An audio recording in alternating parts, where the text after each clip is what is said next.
Hello and welcome to another SciFirst MovieTalk episode. So, in this episode, I will be discussing 2019's horror cum thriller, Us, from the mind of and as directed by Jordan Peele.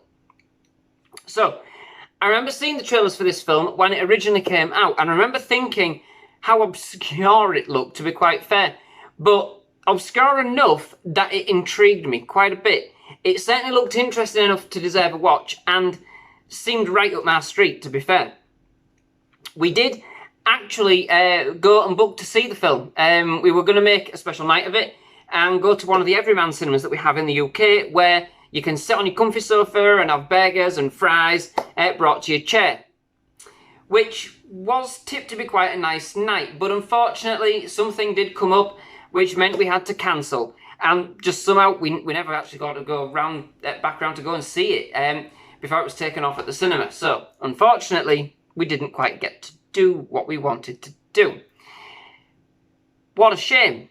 So, as soon as I could, and as time and cash permitted, I made a beeline to get it in 4K, as I really did still fancy watching it.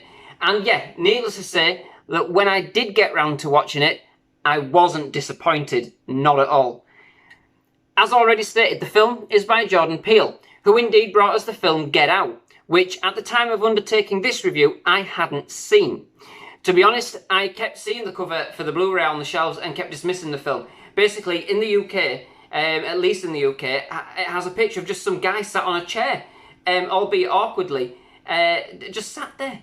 It didn't look appealing to me, and so I continued to bypass it in preference for other movies. But after seeing Us, and after seeing the trailer for Peele's new film Antebellum, which is due in cinemas in 2020, my interest has certainly been sparked. I now have Get Out on 4K, so watch this space. There might be something coming up for that movie in the near future. Fingers crossed. Anywho, Us, finally, we got around to doing it. If you haven't seen the trailer for the film or have no idea what it's about, here is one pretty big spoiler that I'm going to say, but it's the premise of the movie, so I can't really get out of it. If you really, really do not want to know what this is, I would switch off now. So, the film sees us introduced to the Wilson family, who take a vacation to Santa Cruz, California, to the house where their mother, as played by Lupita Nyong'o, please forgive me if I've got that wrong, had lived as a child. One night, following a series of eerie disturbances, the family notice another family standing at the bottom of their driveway. Their purpose, unknown. And, although the family attempt to shift them on the way, they just keep standing there.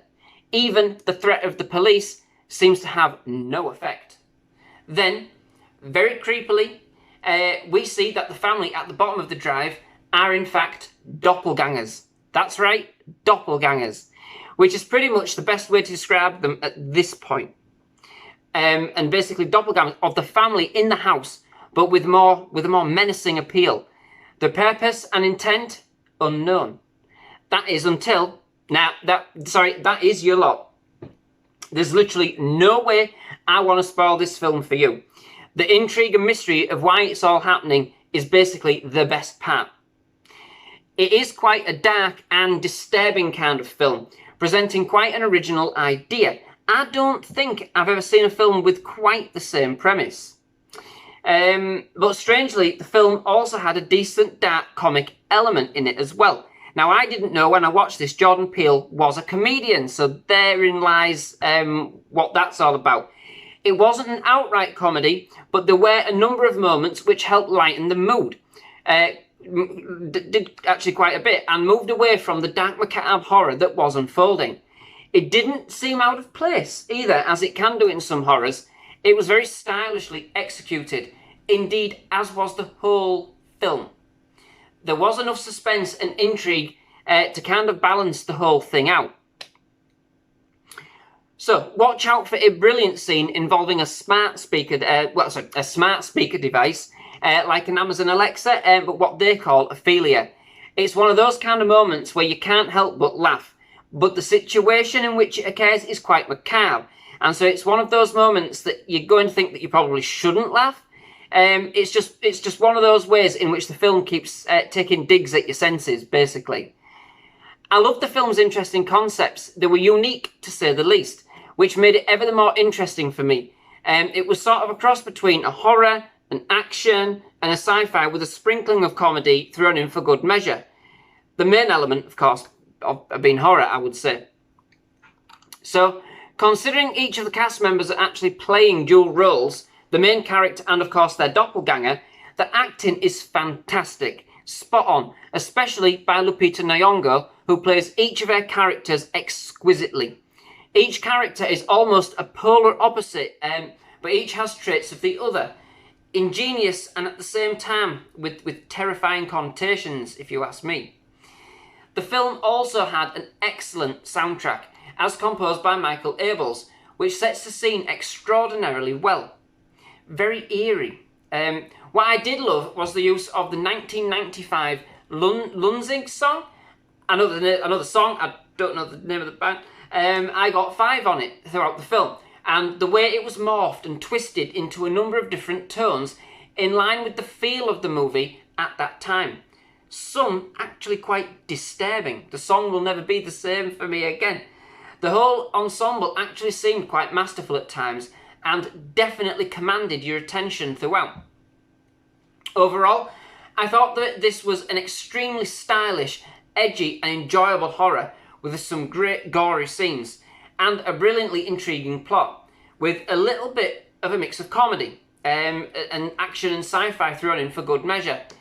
It keeps your sense of wonder all the way through and never really lets up. Not quite like anything I've seen in a long while.